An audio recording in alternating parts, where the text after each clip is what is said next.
Hello, everybody, and welcome to another episode of the Project Infinite podcast, the podcast covering the infinite and ever-expanding, boy is it expanding, multiverse of fandom from movies, comics, TV shows, video games. We got you covered, and boy, do we have you covered for this episode, because of all the news happened. I wish we could have one of those typical sizzle reels from your Channel 5 news that opens before us, because boy, do we got some news this week. Yeah, I'm Rob. That voice you heard is that of Courtney, my co-host, and yeah, what started out as what was going to be a Book of Boba Fett episode, and then I was like, wait a second, the Super Bowl happened also, so there's always stuff that comes out of the Super Bowl, and then other stuff happened on top of that, so we're not going to waste any time. We're just going to get right into it, starting with our personal favorite topic. Our new favorite topic.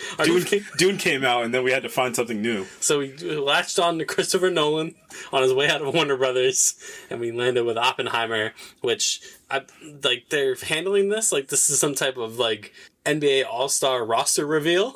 I love it. Once a week, they're like, oh, look, this person's also in this movie. Yeah. And that's what happened this time.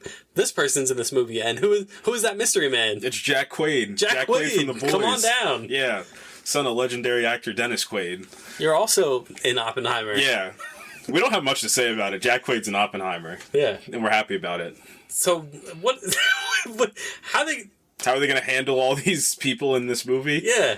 It's Christopher Nolan. I don't really have any reservations or I don't really have any, step backs about this. I'm very... Surely they can't keep adding to this cast, can they? Surely they can, and I hope they do. I said, if you guys are going to put Jack Quaid in the movie, put Dennis Quaid in the movie. Or put Wyatt Russell in the movie. And then just put all the father-son Hollywood duos in the movie. Put Denzel in the movie, and then put John David Washington in the movie. What is happening in this movie? I didn't realize there were this many people that had their hands on the atomic bomb. I guess they did. Jeez Louise. That's really all we got to say about this. Yeah. Jack Quaid's in Oppenheimer, and this movie's probably going to win an Oscar in 3 years. Yeah. So. Cool.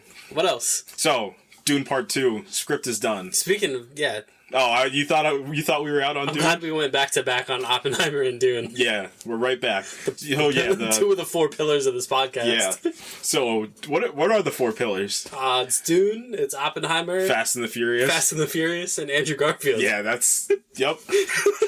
That's our Mount Rushmore of topics in here. That's where we built our foundation. Mm-hmm.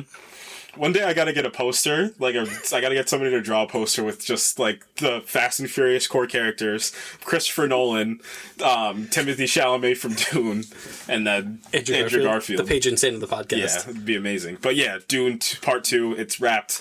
It's, I guess, the first, I would assume would be the first cut of the script, because obviously things change after you write a script. So they said that they're going to start filming in the end of the summer, I think, in Jordan. So we're going to be deep in the desert for this entire movie.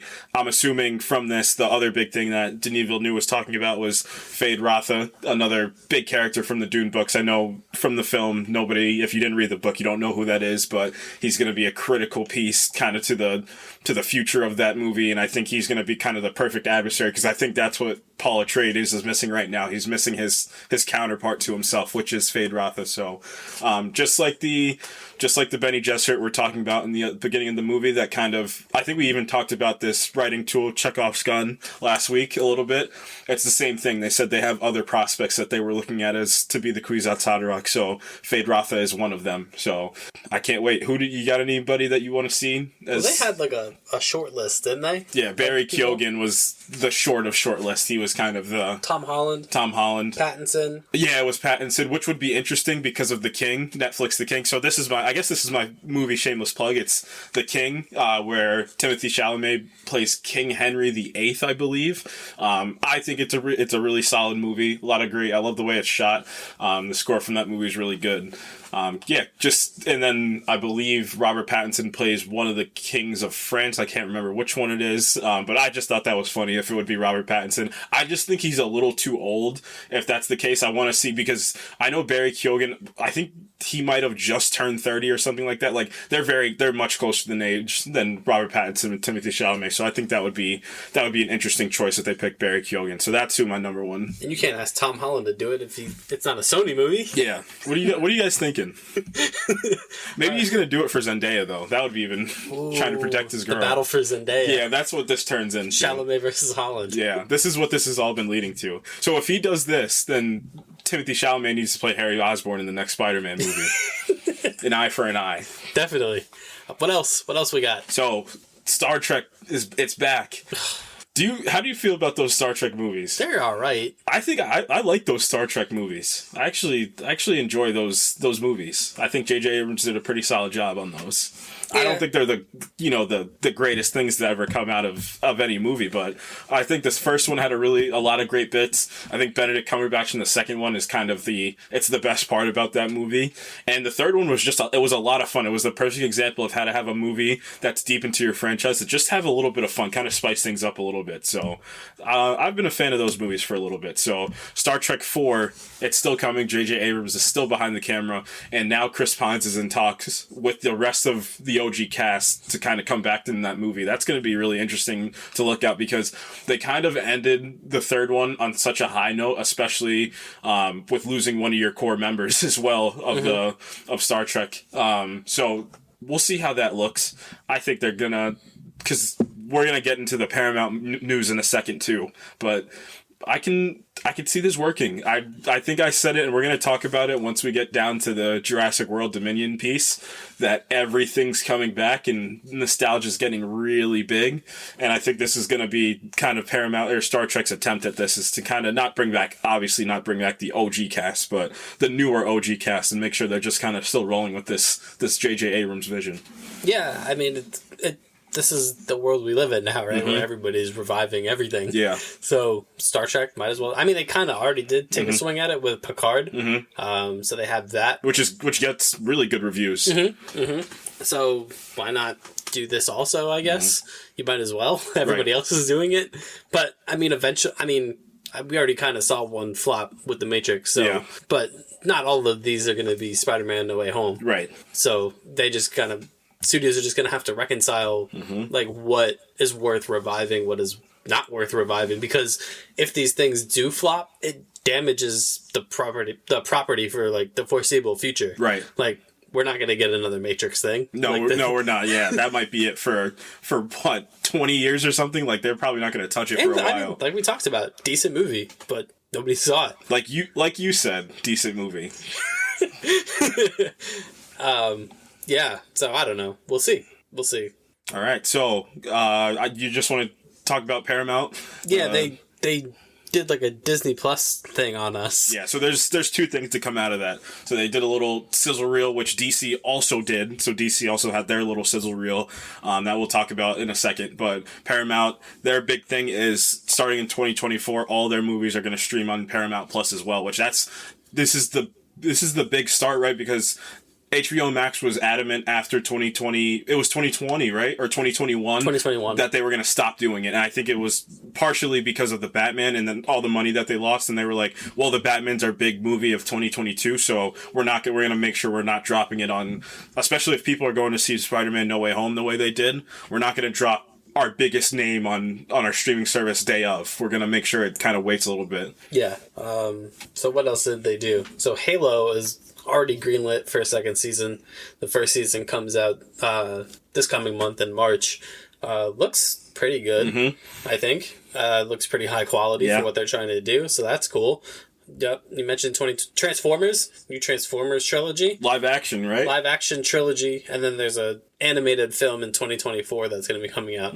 But Transformers Rise of the Beasts is the first of a trilogy, obviously adapting from Beast Wars, which is pretty cool, because I feel like Beast Wars is like a very niche thing in the Transformers universe. So it's cool. That was like weirdly enough, was like my first exposure to Transformers. It was Beast Wars. Because I got a Beast Wars video game for the N64. It was a Beast Wars like fighting game.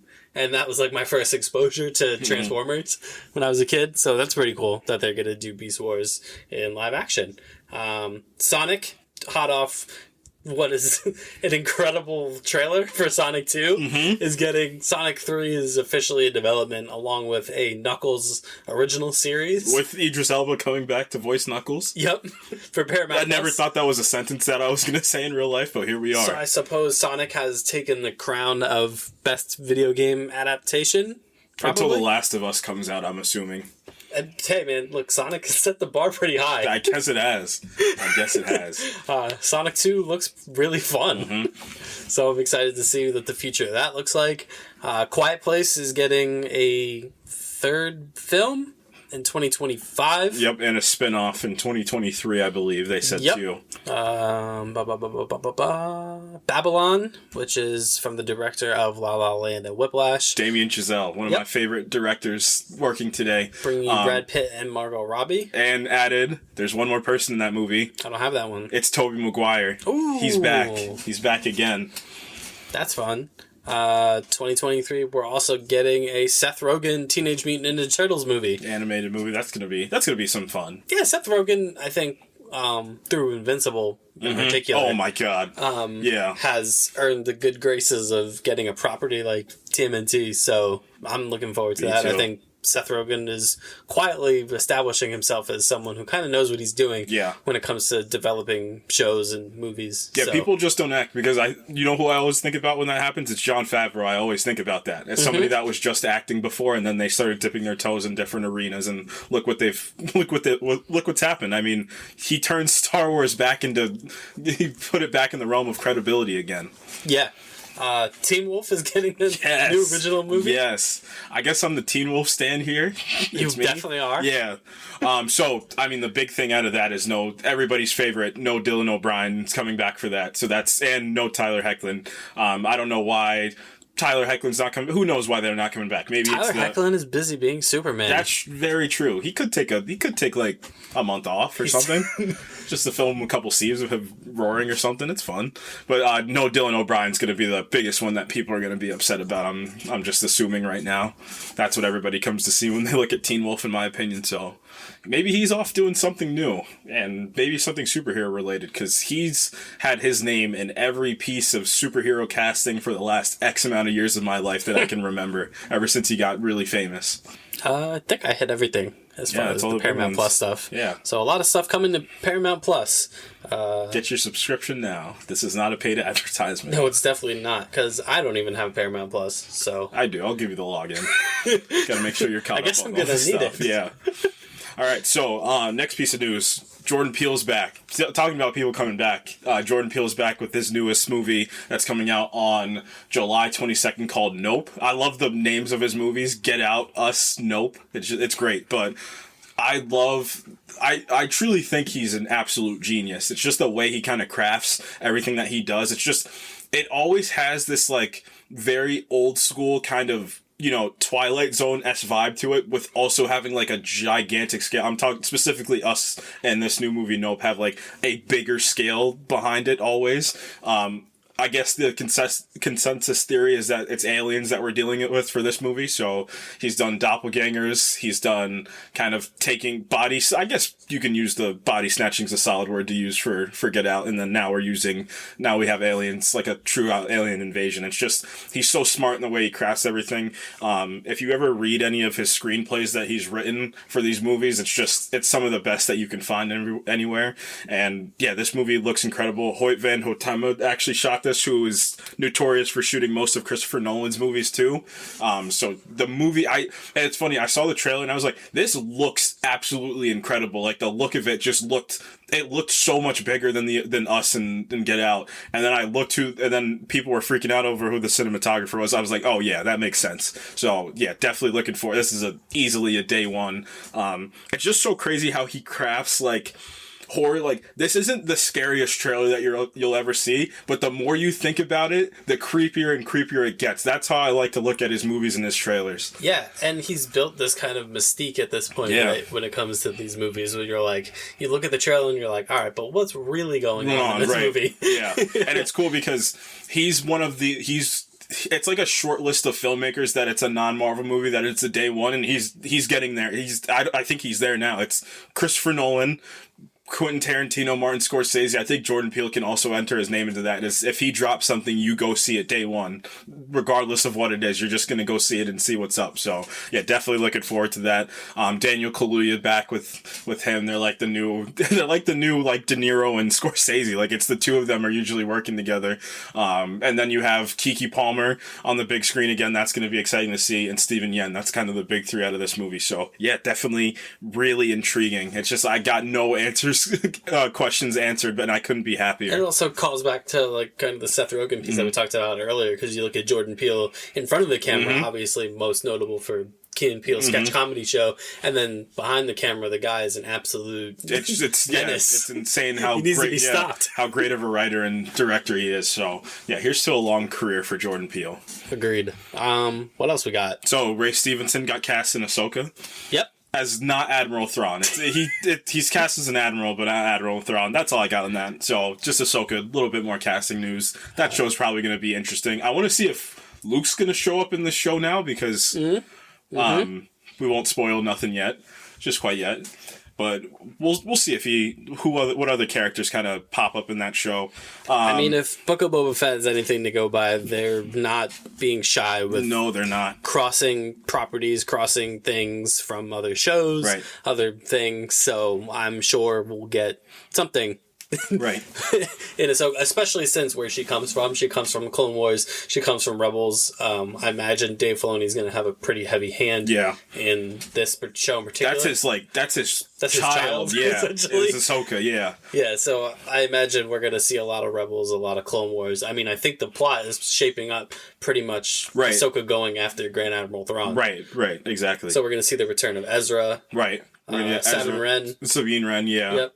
So yeah, that show's gonna be, like I said, like it's essentially going to be a live action continuation of Rebels. Yeah, exactly.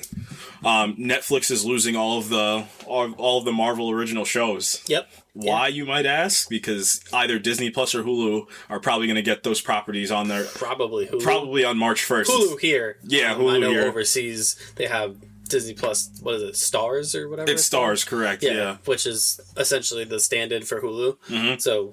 It's where you can put your non-PG rated content. Yeah. So, yeah, so they're going to take advantage of that. It'll probably end up on Hulu, I would imagine. Yeah. It's going to be weird for me not to click on Netflix and see Daredevil as my number one most watched show, but yeah, we'll take some getting used to. So, this whole thing is just trying to get them more in line. I mean, obviously, we've seen Daredevil and Spider-Man No Way Home. We've seen what? He said, huh? Once the embargo lifts for us talking, I don't care anymore. If you haven't seen it, then I can't help you. I can't help you. He was what? He was in what? And obviously Wilson Fisk and Hawkeye. So what? We got to get over this. They were in them. I'm sorry that you guys haven't seen the movie, even though it's been out for like 2 months. Yeah, remember when Iron Fist popped up in Spider-Man No Way Home? Don't lie to the people. Don't lie to the 1% of people that didn't see No Way Home. Nobody wants that anyway. Not Finn Jones. Imagine they just forget to put Iron Fist on Hulu. Like, oh no. Hey guys, where's my show? What show? Ooh. We got Shang-Chi now. Much better. So more Marvel news. Ironheart. So Tony Stark's gone. Spoiler alert. Wait, what? I want to do an episode with like somebody that's been in a coma since 2013. So like right after the first Avengers movie, and just tell them all the stuff that's happened. What do you mean a talking raccoon was riding on the back of Terrence Howard in Avengers Endgame? Terrence Howard? Yeah, exactly, because they didn't think that... Oh, no, never mind. Because they already recast him. Should have kept Terrence Howard. That would have been funnier. Yeah, so Ironheart. Yeah, so she's assumedly going to be the new Iron Man at some point. So Anthony Ramos has been cast in that, famous for In the Heights and A Star is Born, in Hamilton. So really interesting, because they said that his role, it's a mystery role, but the role is going to be handled how they're handling Jonathan Majors in the MCU at this point, which is Kang, who's presumably going to be the new quote unquote the new Thanos, because I think they're going to do a little bit something different with Kang, where he's just going to start showing up in everything, which we might talk about here in a second. But who do you see Anthony Ramos playing? I have my theory. I want to see who you think he's playing. Iron Man. I just don't see it. No, but seriously, I think it's entirely possible he could be Iron Lad. Not to mention the Kang crossover there. Right. And what they're doing with building the new Avengers, or the Young Avengers, I'm sorry. I think that's probably where we're going with that. You think so? I would say so, yeah. I think that's a safe bet. It's an Ironheart series. We already know that Riri Williams is going to appear in Armor Wars before Ironheart, so it only makes sense. I know there were a lot of speculation that the young man from Iron Man 3 was going to become Iron Lad. I don't believe that anymore. No, me either. Yeah, I think he's probably not going to show up in anything.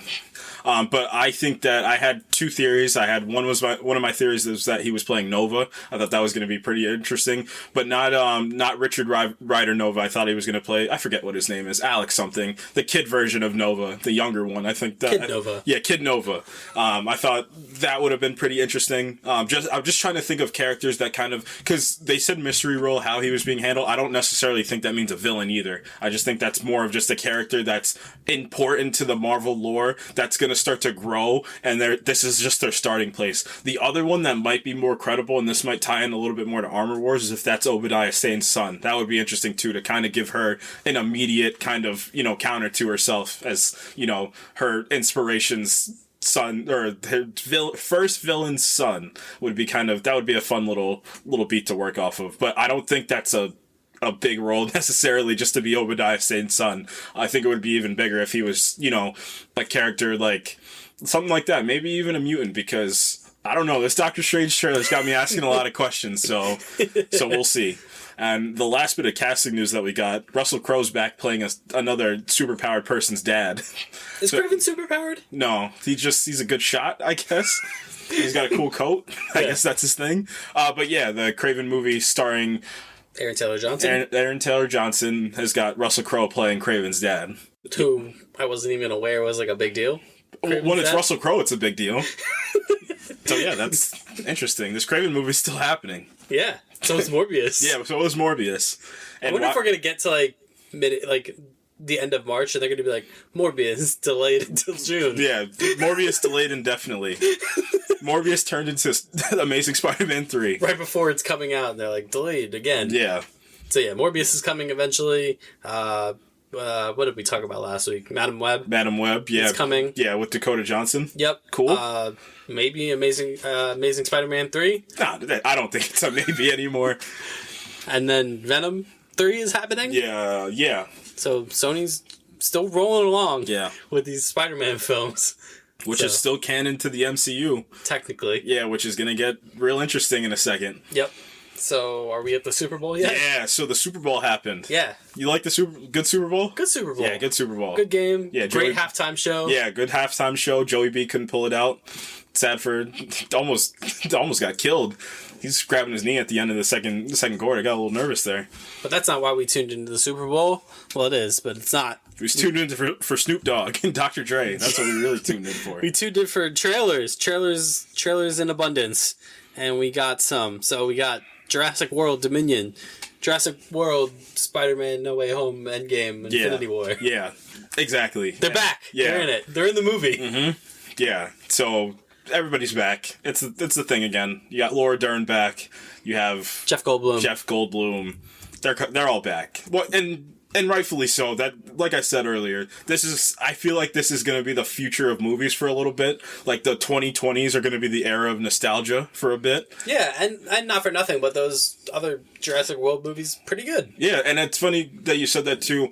I was watching the trailer with my family, and then I kind of turned to my parents. They were like, when it was the 90s, Jurassic World was like, it was one of the big things that was out. Like, it was the big thing that was out. Like, it was massive, the scale of Jurassic World on the kind of like on media at the time. Created a lot of those tropes that we talked about when we talked about the Matrix, when we talked about our Matrix review. A lot of those kind of cliches and tropes, some of them stem from Jurassic Park. So, yeah, I'm looking forward to it. I think the trailer was actually a pretty decent trailer, too. Like, I actually enjoyed the trailer as well, so. Yeah, I think it's going to be pretty good. Chris Pratt is back, Bryce Dallas Howard is back, and then, obviously, the original cast is back. The T-Rex is back. The dinosaurs are back, too. That's what we really come for. We get the dinosaurs back? Yeah. So I'm looking forward to it. think as far as these movies can get, I feel like... And this is the end, right? This is it? Yeah. This is it. Quote unquote, this is it. Yeah, so... But, like I said, and some of these I feel like aren't earned. I feel like this is earned because Jurassic World has done a pretty solid job of carrying the Jurassic Park kind of legacy. And then there was always that, like... Well, Goldblum was in the last one, right? Yeah, he was, yeah. So he's good. Yeah, so they've... It's not like... They just were like, one movie is Chris Pratt and Bryce Dallas Howard, and then the next movie was like, literally everybody's back. They've been building to this, you know what I mean, in a smart way. Right. So I'm looking forward to it. Speaking of nostalgia, Lord of the Rings Amazon Prime show got a trailer. Looks pretty cool, if you ask me. And this is somebody that's not super into Lord of the Rings yet, I'll say. Because I guarantee you, before this comes out, I'm going to binge all those Lord of the Rings movies, and I'm going to be obsessed. Just same thing that happened with Dune. I'm going to get obsessed. Yeah, it looks real good. It looks, for those of you who haven't seen Lord of the Rings, this is what it looks like. We're getting a look back thousands of years to the forging of the rings and power. So we have Robert Aramayo as Elrond, who you might know as Hugo Weaving in the original Lord of the Rings trilogy. He, funny enough, was also the young version of a character in Game of Thrones. He portrayed young Ned Stark in Game of Thrones, and now he's portraying a young Elrond. So we have Morfydd Clark as young Galadriel, who in the Lord of the Rings trilogy was played by Cate Blanchett. So you have old characters that are young, you have the other kind of ring bearers, and then presumably the show ends with the downfall or the rise of Sauron. I don't quite know how far this is going to go. It's only 8 episodes. Looks expensive. Yeah, it does look it. And that's probably the whole reason it is 8 episodes. So, like I said right before, I'm definitely going to get into Lord of the Rings, but as somebody that's not really into this as much right now, I was intrigued just from that trailer. Like, it was, even knowing, because obviously I've seen clips, whatnot, because they're big tropes that take place in lore now, is from Lord of the Rings.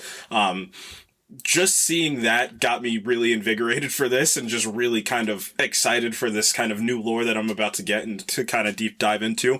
So if, like I said, from the perspective of somebody that's not super into this, I'm pulled in. I'm ready to kind of dive into the Lord of the Rings, and I think they want that, because just in case they do want to continue the Lord of the Rings kind of lore and maybe do something new, then kind of start with the old stuff and see what kind of sticks. Yeah, and for those of you familiar with the Lord of the Rings Shadow of War, Shadow of Mordor games, Celebrimbor is in this, the ring forger, who kind of is like your ghost kind of companion in Lord of the Rings, Shadow of War, and Shadow of Mordor. So he's also in this. So it's going to be very kind of early Middle Earth heavy. And on top of that, they also announced the Lord of the Rings animated feature, the War of the Rohirrim, which is set 200 or so years before Lord of the Rings.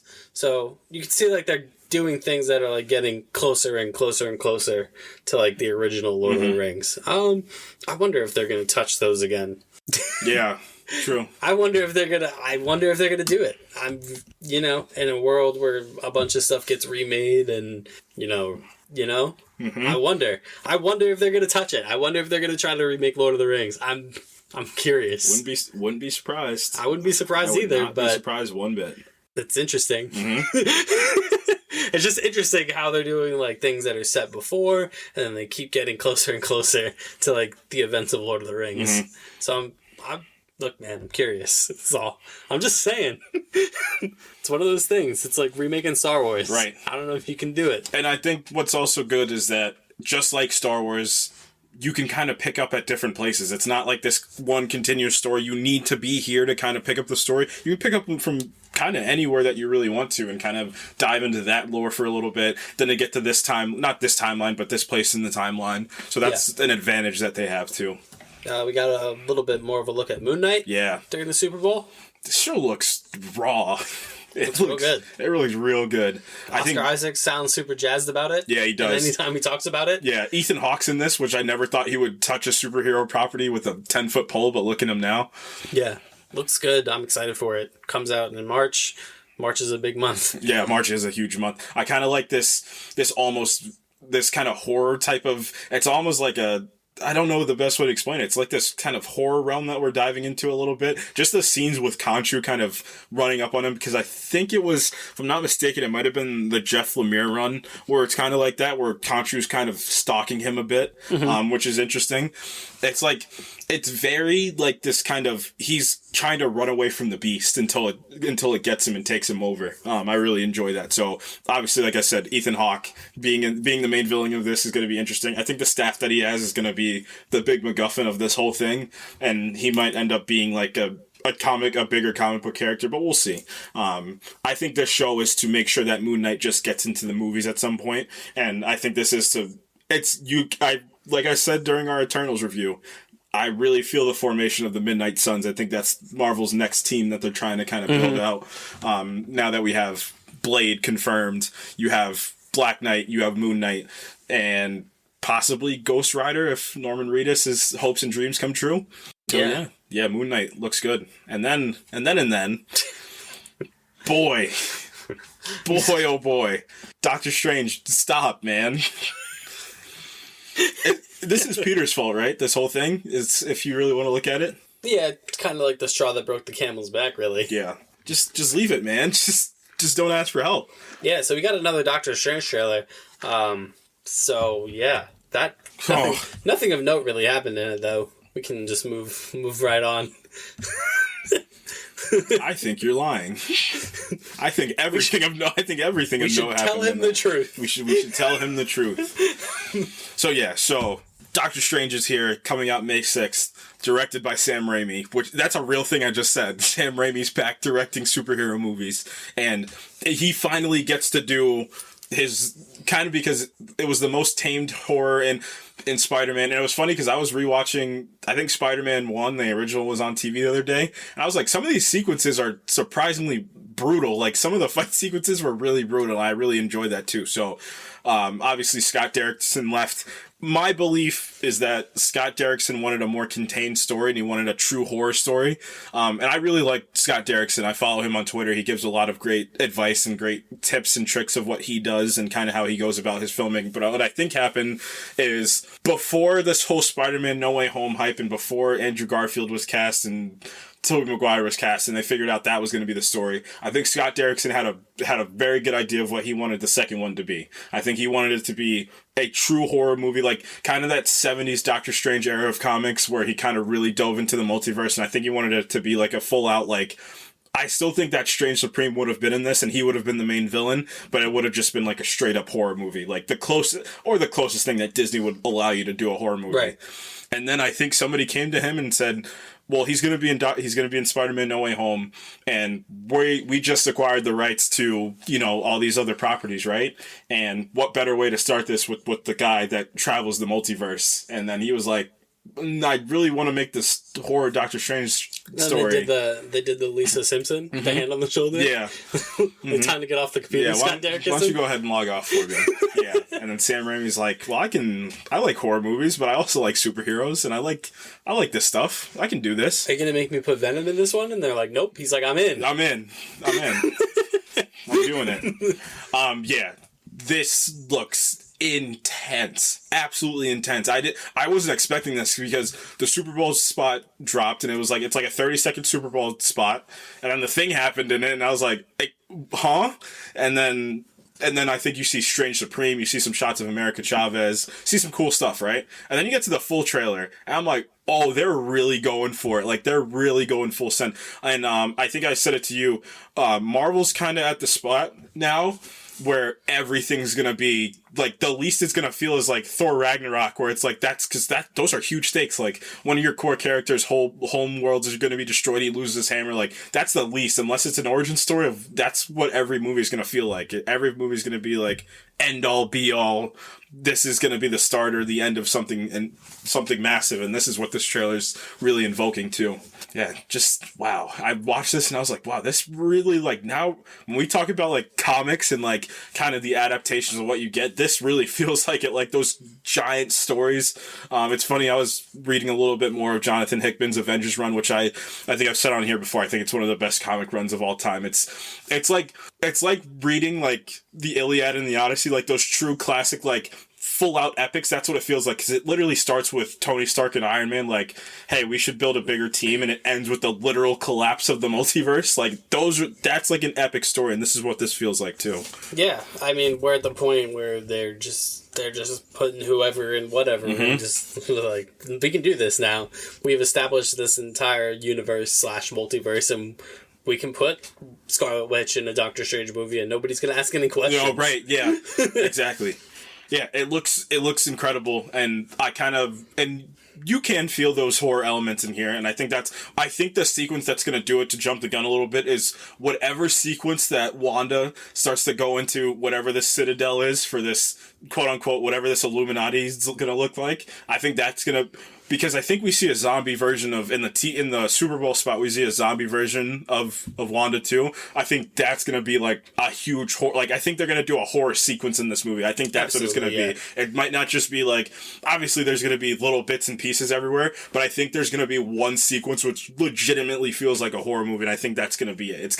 It has to be with Wanda, in my opinion. I feel like that would be like the best payoff of like the one where she kept a town hostage. Like, I always go back to episode 1 of WandaVision, kind of where it was that little moment where Vision's boss was choking, and then she just like helped him, and like the music just stops, and like just those little moments of like, what is going on? Like, that's what I think is going to happen. I think it's going to be a really cool sequence. But just to go through the trailer, so we start off, so obviously when they did that little Disney shareholders meeting video with Kevin Feige, he kind of ran through what the multiversal kind of piece of this new phase of Marvel movies would be and Marvel properties would be, and Loki's kind of the prelude. Well, WandaVision's like the outskirts, because you have her in this movie, but Loki's kind of the prelude. Spider-Man No Way Home's kind of part 1, and this is the payoff, big old part 2.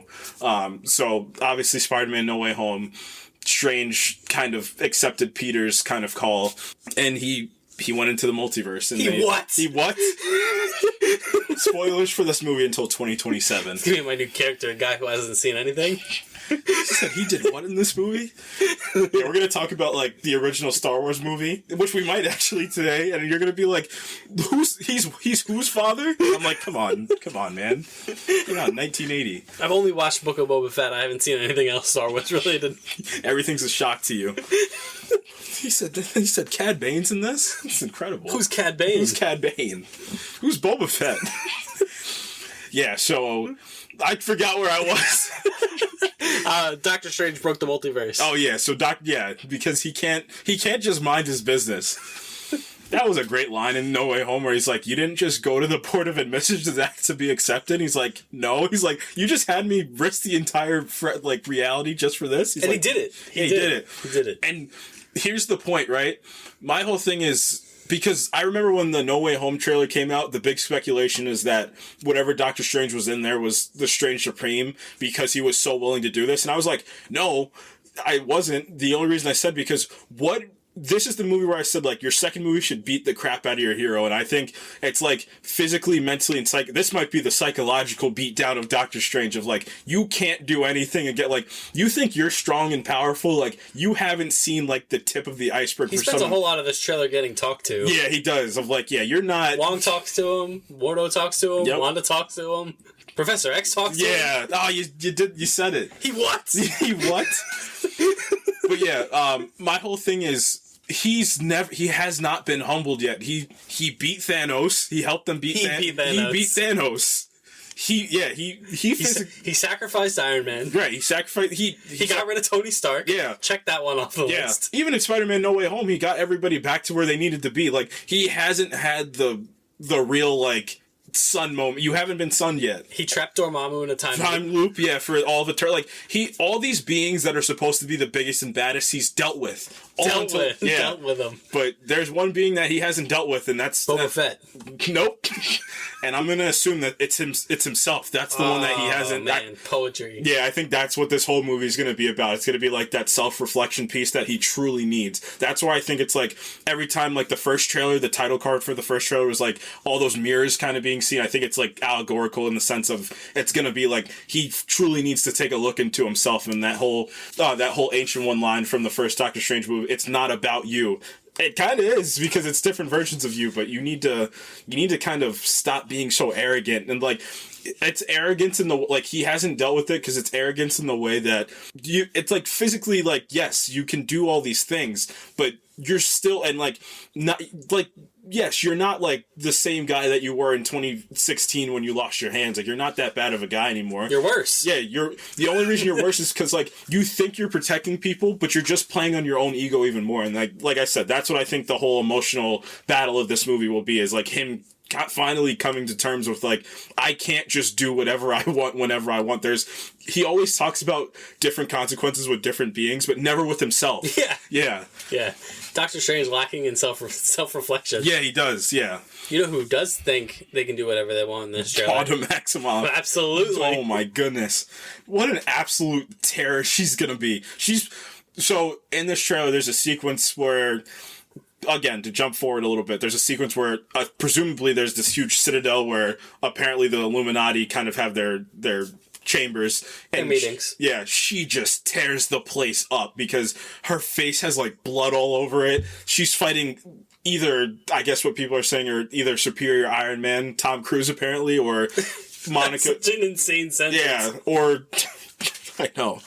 Again, I always think about this. What happens if it's like somebody's been in a coma since like 2012, right? And then you tell them like, or maybe like 2011, so like right after the first Captain America movie, but before the Avengers movie came out, and then you're just like, oh yeah, and like somebody that's been reading comics forever, like, oh yeah, remember when Thanos fought Doctor Strange on Titan?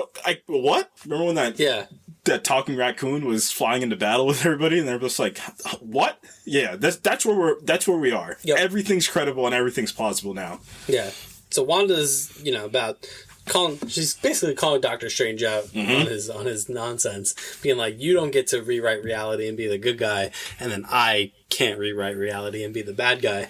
But Wanda, you are the bad guy. Yeah, you are. Remember that town you enslaved? But she is gone off the reservation, which good. That's my favorite version of Wanda. Yeah. Is when she's off the reservation.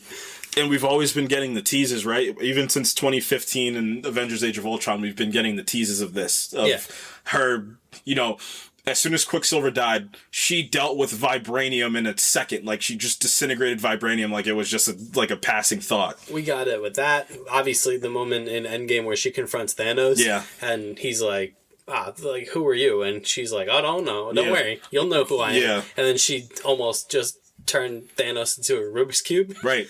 And those two movies were just her physical power, too. That's not even her mental abilities or her witch abilities. Like, even her mental just mindset. Like, she's you can tell just in the way, and this is, I can't say enough good things about Elizabeth Olsen.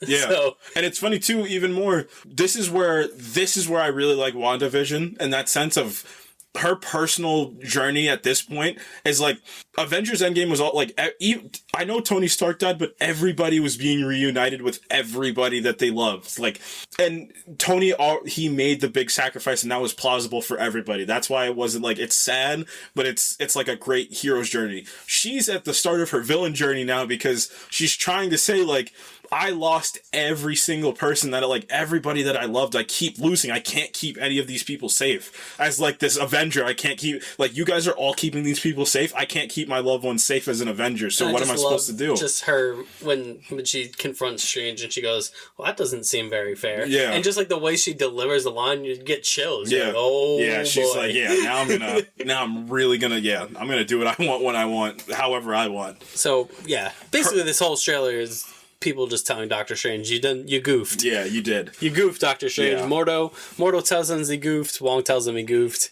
Wanda tells him he goofed. And then Mordo presumably slaps some cuffs on him. Yeah. And taking him to see Judge Judy. Yeah. Right. So Professor X is in this. It's unmistakably Patrick Stewart. Correct. Amazing. So it's him. Yeah. He's in the movie. Yeah, he's in the movie. And my first immediate thought was, if they're just showing that off, there's some crazy stuff that's going to be in this movie. Yeah, I think this might be the biggest movie of aside from Avengers Endgame, this might be the biggest movie that's ever been made for them. And this isn't just because of the sheer scope, it's because of the amount of characters that they're going to have. I think they said this is going to include the most amount of characters that they've had in a movie, which is insane because Avengers Endgame is a real thing.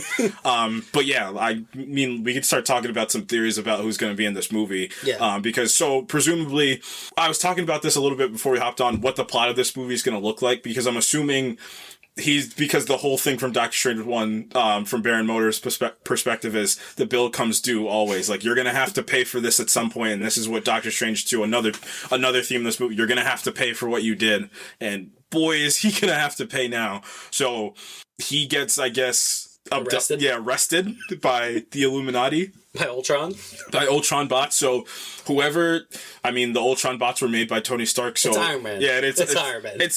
Listen, if you asked me before No Way Home, I'm like, that's just a crazy theory. That's never going to happen. But after No Way Home, I'm like, yeah, that's probably going to be Tom Cruise as Iron Man. That makes sense. Because in the comics, traditionally, what the Illuminati is, it's this council of people. It's all the heads of all the teams in Marvel. So the head of the Inhumans, you have Black Bolt. The head of Wakanda, the richest country in the world, you have Black Panther, who doesn't join at first, but then once you get into, I believe it's around the Hickman run of the Avengers, because that's like been like the last huge Marvel, like the last like completely like comic changing event. That's where he kind of had to join. Reed Richards, the head of the Fantastic Four, Iron Man, the head of the Avengers, with Captain America at some points, Doctor Strange being the head of all the magic in the universe, and Professor the head of all the magic that should be his title. Yeah, head of magic. Head magic guy. Head of all the magic in the universe. And then we have, obviously, Professor X is the head of the X-Men. So all like the big houses, if you want to say. Yeah, it's real Game of Thrones. Yeah, Game of Thrones. Here. So basically what they do, they gotta call the tough shots. I think what they did, one of the original Illuminati comics was like the Skrulls. They were like, why don't, instead of them just invading us, we go deal with it, because they always just invade us and it's always too late. Let's just not let that happen again. Bit arrogant. Yeah, a bit arrogant. Exactly, that's a big thing, because you're dealing with these huge egos. You're dealing with Iron Man, who we always say, comic Iron Man is not movie Iron Man. Which, look. Yeah. This is going to be the most comic book accurate Iron Man we've got. If it's Tom Cruise as this version of Superior Iron Man, which I could talk about in a second, I agree with that. It's going to be a little bit closer to what... He's going to be a real prick. Mm-hmm. So Reed Richards, he's the smartest guy that there is. It's him. So even him talking to him, I feel like in his mind, he's like, I'm still smarter than everybody in this room by leaps and bounds. Even the guy that could read minds, I'm still smarter than him. Again, it's the guy that can read everybody's mind and is the leader of the X-Men. Like, the new piece of human evolution, he's the leader of them. You have Black Bolt, who's the leader of the Inhumans, like another sect of people that have power. And then you have Doctor Strange, again, the guy that traverses the multiverse from time to time. Yeah. And is head of all magic, his new title, head of all magic. Head of all magic in the universe. Black Panther, who is in possession of one of the most rare substances in comics. So all these people, it's the ego thing. That's what's really interesting about them. Like I said, the Hickman run is really where they clash heads, because now you really have to make the tough calls. I think that's what it's coming to, because my big theory at the end of all this is this whole movie is going to do two things. It's going to introduce the mutants, and it's going to start the Avengers Endgame of this new 3-phase or 4-phase or whatever it is. It's going to start the collapse of the multiverse. Yeah. So, yeah, Doctor Strange gets arrested. Patrick Stewart tells him we should tell him the truth. What's the truth? Assuming, I don't know. I told you this before. I think what kept happening in some of the movies where Marvel was revealing, it was a lot getting revealed in these trailers for everything, which, not great. You want to kind of preserve some of the stuff. Even for Spider-Man No Way Home, there was quite a bit of stuff that was revealed in those trailers when you see the movie. But I still can't tell you what the actual plot of this movie is going to be from this trailer. I think that's the biggest compliment I can give it. Like next to the Patrick Stewart reveal, obviously. What is this movie about? Is it going to be?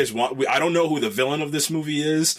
I don't know I have some theories about who some of the creatures are, but I don't know who the creatures are going to be. I don't know if it's going to be all these versions of these characters that we've grew up with the older X-Men movies or whatever it may be, or if it's going to be variants of them. Like, it's so cool in that way that I don't know what's going to happen. Yeah, it's crazy. So yeah, he gets arrested by the Illuminati. Baron Mordo says, man, you should stop mucking about the multiverse. You gotta stop.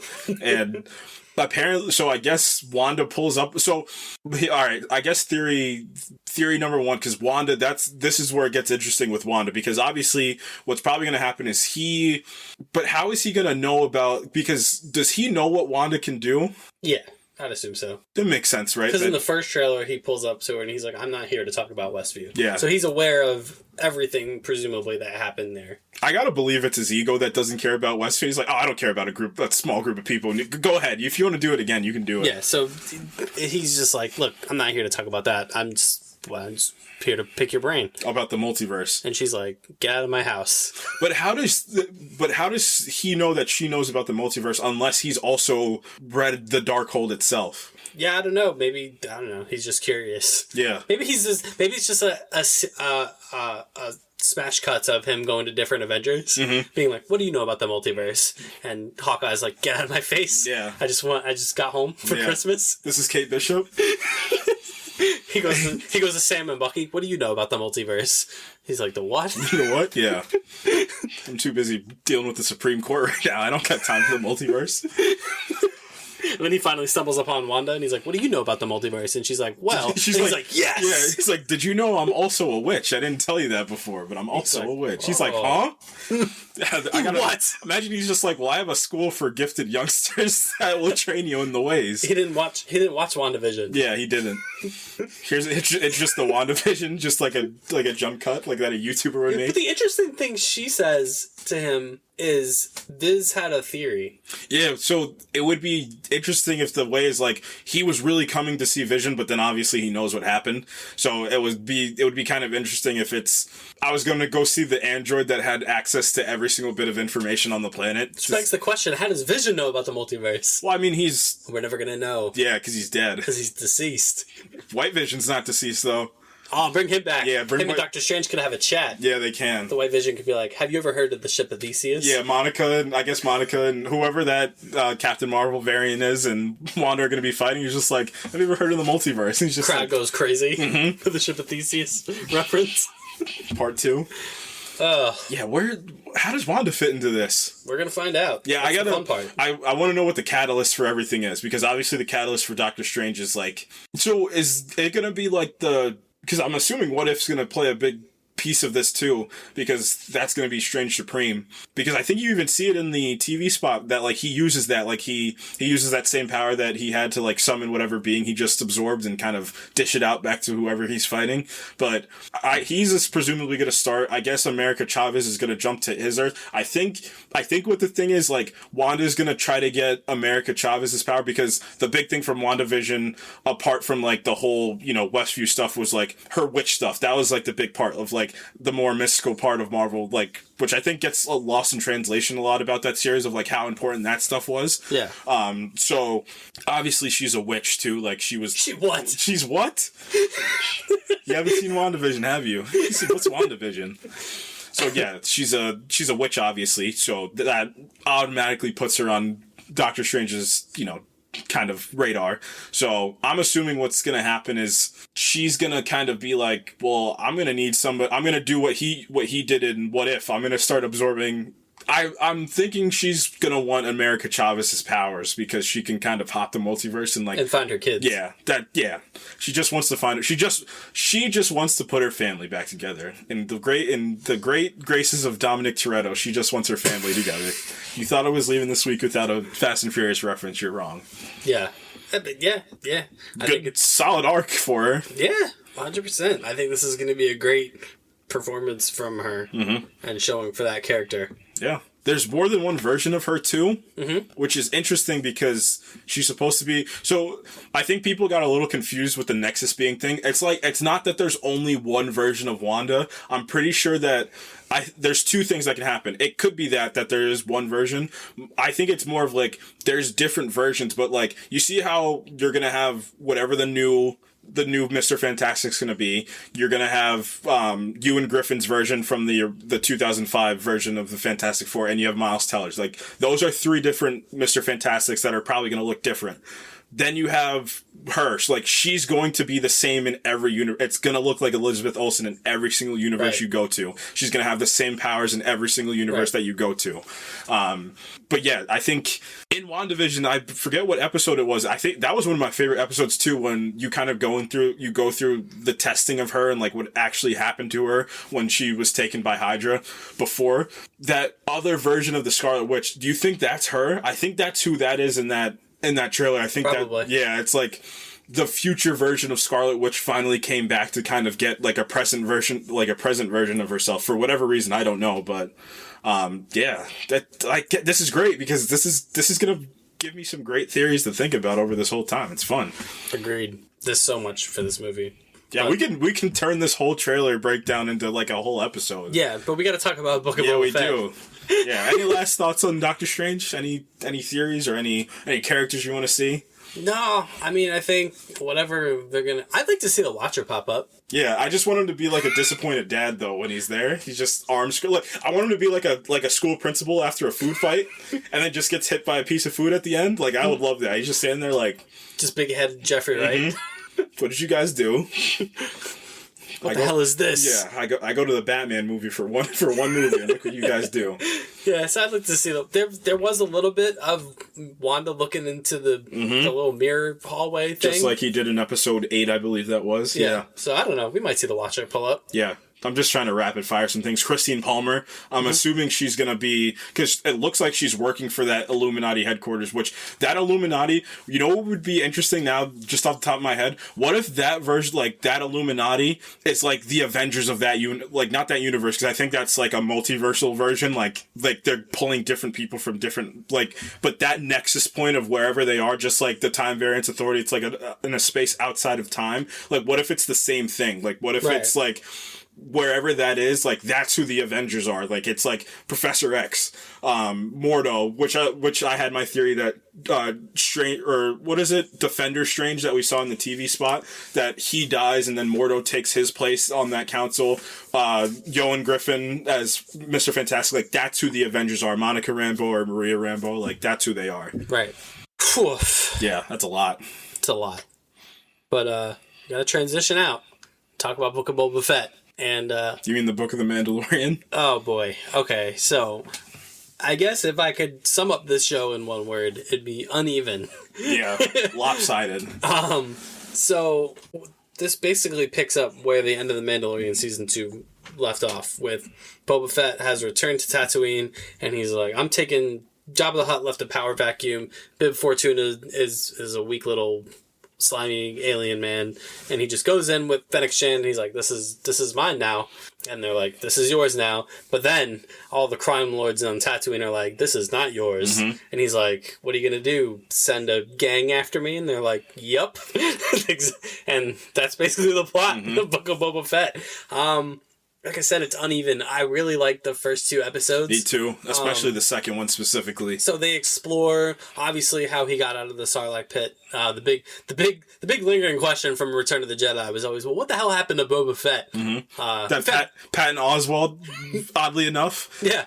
So they pretty much beat for beat, bar for bar, take that interpretation where he gets out of the Sarlacc by hook or by crook. He passes out in the desert. That's how his armor gets taken by the Jawas, which obviously ends up in the hands of Cobb Vanth later on in The Mandalorian. He's taken in by the Tusken Raiders as a prisoner, and then he does a real Dance with the Wolves situation. He becomes the Tusken Raiders, and he teaches them how to do things, and he really kind of establishes like a connection. I wish that show had explored that more. And the payoff is what's really tough for me too, because you spent so much time in the first 3 episodes doing this, and every flashback you have is to that. You're putting so much emotional stake into Temuera Morrison, which I really enjoyed too. He's really good. Yeah, especially those first 2 episodes. He's so good as kind of this broken figure of like, it's not that he's a bounty hunter, he's the bounty hunter. Like, he's supposed to be the baddest figure that's not a Jedi or a Sith in this universe. And now you kind of get to strip him down, and you get to Literally. you get to strip him down and be a really humanized character in this universe that is so ever expanding and so huge in scope, and you kind of get to put him in a situation that's really, you know, fish out of water for a little bit, in sense that he really doesn't have any purpose. It's a little bit of a self-discovery piece too, because, like, spoilers, I guess, like Cad Bane says, you're your father's son, like, you're still a killer, so how do you kind of break that? And it's like, these people that are these beings that are really labeled as killers themselves, and like, doesn't help that they killed Anakin's mother, but these group of people that are supposed to be labeled as savages, they're not really savages, it's just their nature and what they do, and that they're killed too, which we'll get to in a little bit. So it's really fun for him to kind of explore the savagery about being a bounty hunter, or if you can really just kind of change your ways and not just do it for the money or for the credits, to kind of do it for, or if there's more, if like, I can be this crime boss, but not really a crime boss, just this leader of these people that can really take Tatooine into a prosperous land. Which is, I think that's where it got muddled, right? And we know what, like, past Boba Fett's goals were, like when he was the Tusken Raiders, like we know what, but we didn't really get what current Boba Fett's goals were. Right. Was he trying to still do the criminal underworld? Was he trying to go straight? Like, it's really kind of unclear. Yeah, because there's times in the show where it's kind of clear he's trying to go straight and like take those lessons he learned from the Tuskens and like the tragedy of what happened to them and formulate this kind of new path for himself. And then again, there's times where he's ripping off people and like he's adding to his muscle, so you never really get a definitive answer of what kind of crime boss he's going to be or what kind of leader he's going to be. Yeah, so his motives are kind of unclear. And then the Tusken Raider subplot kind of ends pretty abruptly. Yeah, it's just really fast, and after they die, and you kind of know the twist too, like that's not really a surprise that you know that the Pike Syndicate had something to do with it. Yeah, that was my question to you. It was like in the finale, the leader of the Pike Syndicate tells Cad Bane like, "Oh, we did that," and then like it hangs there for a second. I'm like, are we supposed to be shocked by that? Was that like right? And that also goes to like the disparity and like clarity of who's who, because I always assumed that like the bike gang was the Pike Syndicate. Yeah, that was my big thing too. I was like, aren't they just, that's them. That's But I guess they were two different factions.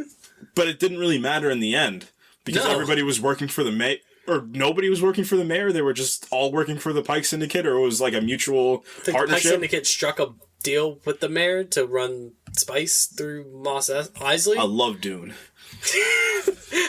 There's a whole lot of Dune going on in, what was it, the third episode? Yeah, and in Rogue One a little bit with Cassian Andor. So the fourth episode wraps up. Boba Fett's got his gang, the much criticized gang of colored bikers, which I didn't have that much bikes. I didn't have that much of a problem.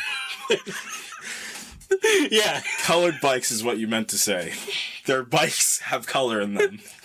Yes. I saved your life there, because that could have been this could have ended really poorly. Yeah. So the much maligned group of people, I didn't have a problem with them.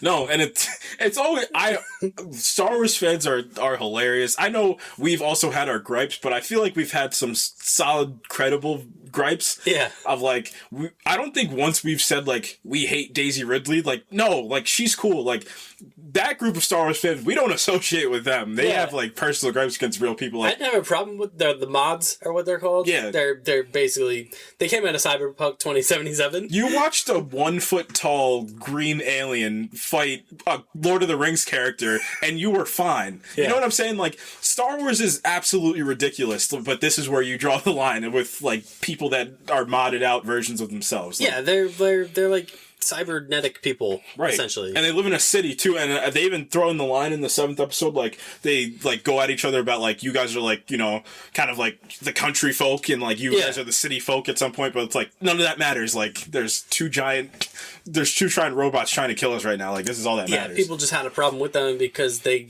dressed like pop punk characters, I guess, is what the problem was. But I didn't have a problem with them.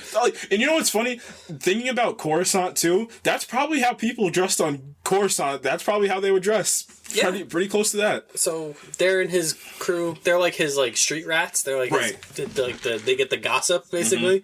They just he saves them from getting ripped off by a water dealer. So that's how he gets in their good graces, and they're like, you're just another crime boss. And he's like, no, I'm trying to do things a little different. And they're like, all right, you're all right. Yeah, because I think they even throw out, it's like Tatooine used to be like this land of like greenery and water before the Spice World. Yeah, I hope you guys know that Dune was the inspiration, had like a huge inspiration on the original Star Wars movies, because Spice obviously just took the exact name, and Tatooine's supposed to be like Arrakis too. Yeah, so the mods are in his crew. He's got Black Chrysanthemum. Yeah. Which is a nice little pull from the Star Wars Expanded Universe, who's a bounty hunting Wookiee. Cool character. Yeah. He had like the... We'll see him again. Lightning fists. Yeah, we're going to see him again, yeah. Lightning fist gauntlets, and just has some cool action sequences. Throws a guy off his back and shoots him midair might be one of my favorite bounty hunter moments. So unnecessary, but it's Star awesome. Wars. Fennec Shand is his capo, his right hand. Fennec Shand is basically Wonder Woman. I think I told you before we hopped on, because Wonder Woman's whole thing is just like, I think it was Tower of Babel. They were talking about like how they deal with their rogues, and like they're like, oh no, how are we supposed to beat this and this? And like, I got so many rogues, and like Wonder Woman's like, I deal with my problems when they arise, just like Fennec Shand does. Ming-Na Wen. It's great, yeah. Amazing. Yeah. She's great pretty unilaterally in every scene she's done, yeah. And anything she's done in any scene she's in this, she's the problem solver, basically, for Boba Fett. Whenever he needs something done, she's like, I'll do it. Yeah, she should have been the one in charge. Everything would have gotten done. The Gamorreans. Yeah, they're back. The two Gamorreans are back. The only holdover from Jabba the Hutt. Yeah. Are these two Gamorreans. Sadly, their fate is not too bright. Not good. The Rancor is back. The Rancor is back. Brought in by Danny Trejo. Because Robert Rodriguez.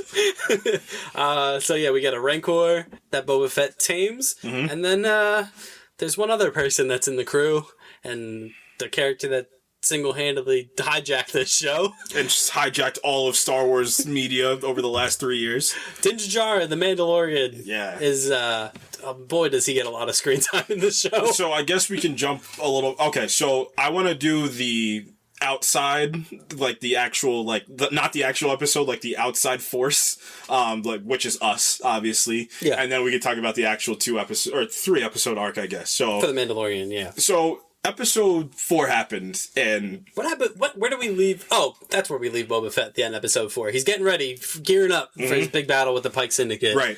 And then, I think we talked about it a couple weeks ago when the episode aired, he goes, man, I need more muscle. And then, but all I have is money. And then Ming-Na Wen's like, well, if you have money, you can get muscle. If you know where to look. Pans to the camera and looks straight at it. Yeah. And then the Mandalorian theme plays. And I thought he was just gonna show up in the finale as like an ex machina. I thought he was just gonna fly in and just be like, I'm here to help. Hello, I'm the Mandalorian. And I thought that's where they were gonna be like, he just pulls out the Darksaber and just like wrecks shop for a little bit, and then just like, alright, I gotta go see my son. I'll see you. I gotta go pick him up from Jedi school. I'll see you guys later. But that's not what happens. No, they just do So after episode 4, they put the Book of Boba Fett on pause, and then we just go into the Mandalorian. Yeah, and this is where I think everybody's biggest issue was. So, Bryce Dallas... Well, I mean, after this happened, because this is easily some of the best Star Wars that we've gotten ever. Yeah, so this is the dichotomy with this, is that it's all great, but... it has nothing to do with Boba Fett. No, it's like, it's the 2 highest rated episodes or something like that. Like, they're just insanely... I think episode 6 is one of the highest rated episodes of television, period, I think, or something like that. What is it, like a 9.3 on IMDb or something like that? Like, it's just crazy. It's insane. So yeah, it turns into the Book of the Mandalorian, basically, and it's just a show. It's the Mandalorian season 2.5. It's everything. It's what I assumed was going to be the beginning of the Mandalorian season 3. if they were to replace this with, like, if they were just to show these 2 episodes at the beginning of The Mandalorian Season 3, nobody would say anything. It would be like, okay, well, this is where we're at in terms of this arc. Just really weird spot to put this in, because I think Tamora Morissette over 2 episodes had 1 minute of screen time for his own show. What did I say? That's like if Peacemaker bought in Bloodsport and then John Cena wasn't only in it for a minute for 2 episodes straight. Like, it doesn't make, you're just taking it, it's a character that people love and fell in love with over the movie, but you're taking away everything from what you were building out for the show. Episode 5 deals basically with him dealing with the Darksaber and, you know, kind of carrying the physical and literal title of being the heir to the throne of Mandalore. He gets kicked out of the Mandalorians because he took his helmet off. Weird rule, but all right, I'll allow it. And then he misses Grogu. Like, these are all beats that I assumed we were gonna do in Mandalorian Season 3. Right. Like, I expected the reunion with Grogu to come in Season 3 of The Mandalorian. Yeah, and another bigger issue I think might arise from this might cheapen a little bit, just from the beginning of The Mandalorian Season 3, it might cheapen some of that, because we just got it here. We didn't get it in the actual show itself. And not for nothing, there's people who don't watch Book of Boba Fett that like The Mandalorian. Right. Like, I was talking to a friend about it, and I was like, oh, like, I feel like, have you watched Book of Boba Fett? And they're like, no, I'm not that interested. And I'm like, well, it just became, like... Yeah. important viewing if you like The Mandalorian. Right. Like, you have to watch episode, 5, 6, and 7 of Book of Boba Fett to know what's going to happen with The Mandalorian, because he does the stuff with the Darksaber, gets kicked out of The Mandalorian, but more importantly, he goes to wherever the Jedi Temple, the new Jedi Temple is, to reunite with Grogu, and Ahsoka's in this. Yeah, Ahsoka's in this. Part 1. And then part 2, Luke Skywalker's back too. So, like I said, this 2-episode arc, it's really... I personally like episode 5 a little bit more than 6. I think I do, I think 5's just a little bit more tight with the actual story of Din Djarin. Not that it has anything to do with the actual show that I'm watching, but just as a piece of Star Wars lore, it's so good. It kind of expands this essence of, like, because Din's really good at everything he does, and this is like the first time where he's not good at something that he does, and he genuinely can't figure it out. And it's like he doesn't have a piece of focus, because I think she even says, like, the armor or the armor. She even says, like, you're not focused. Your mind's not focused on anything that you're doing. Like, you really could lead Mandalore if you wanted to. I think this is what this is coming to. I think that he's going to take the throne. He's going to do what this Boba Fett show is trying to do. Like, he's going to take the throne of Mandalore just like he's taking the throne of Tatooine. But it's tight in its storytelling. Bryce Dallas Howard behind the camera, it was a revelation, honestly, this week. It was the best episode of any of the Mandalorian and Book of Boba Fett. It was some of the best that we've gotten out of this Disney Plus era that we're living in right now. And just to go outside the box for a little bit, I think we talked about it last week and this week. I really hope that she gets if somebody's going to get the new trilogy, in terms of audition tapes, I think she gave the best one. I think she passed. I think she got enough on her resume. Right, yeah. So I think it would be, imagine that she starred in it too. She just didn't direct it. She also starred in it. She pulled the John Krasinski. That would be cool. But yeah, I'm just spitballing for a second, but I thought it would be cool. Like, she gets the trilogy. I think I said I wanted Greg Fraser to be the DP, because he shot Rogue One, he's shooting the Batman, he shot Dune. Ludwig Göransson, have him just compose it, and have Dave Filoni and Jon Favreau write and produce them themselves, and like that be your core Star Wars. I think we can get some really good new content from that. But yeah, she did an incredible job in episode 5. I think somebody even said, like, it looks better than everything else. I don't know what it is. Like, that episode looked incredible. Like, it was just polished really well. The shots were incredible from that episode. So I guess let's talk about episode 5 and 6, the Mandalorian. I guess it's not the subplot, it's the main plot of this book of this new age Star Wars, but... So, Din is on a mission. He's just on a bounty hunting mission because he's looking for information this time. He doesn't really necessarily need credits. He needs information. So, opens up, you see the silhouette, you see the Mandalorian armor, but it could be Boba Fett, could be. But then he kind of turns and you see the spear, and then you realize it's him, and then the classic Ludwig Göransson kind of whatever instrument he's using. Panpipes. Yeah, the pipe. Yeah, it happens. He's there.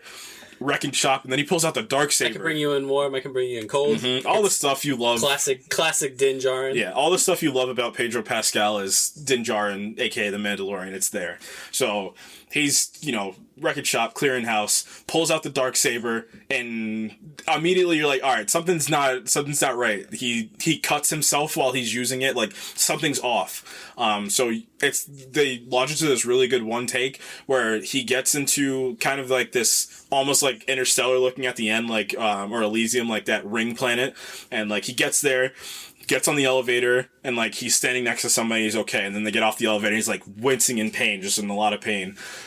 He gets up to whoever the guy that wanted the mission, throws the head, he's just like, you might want to put that on ice, and he's just like, I need the information, gets it, walks into, he's kind of following this path, and then boom, the armor is there, and they're the last 3 Mandalorians left because Din couldn't help himself but help that kid. So yeah, he's back. They chop it up for a little bit. It's Paz Vizsla, right? Yeah. So the big thing with the Darksaber is Tar Vizsla was the original.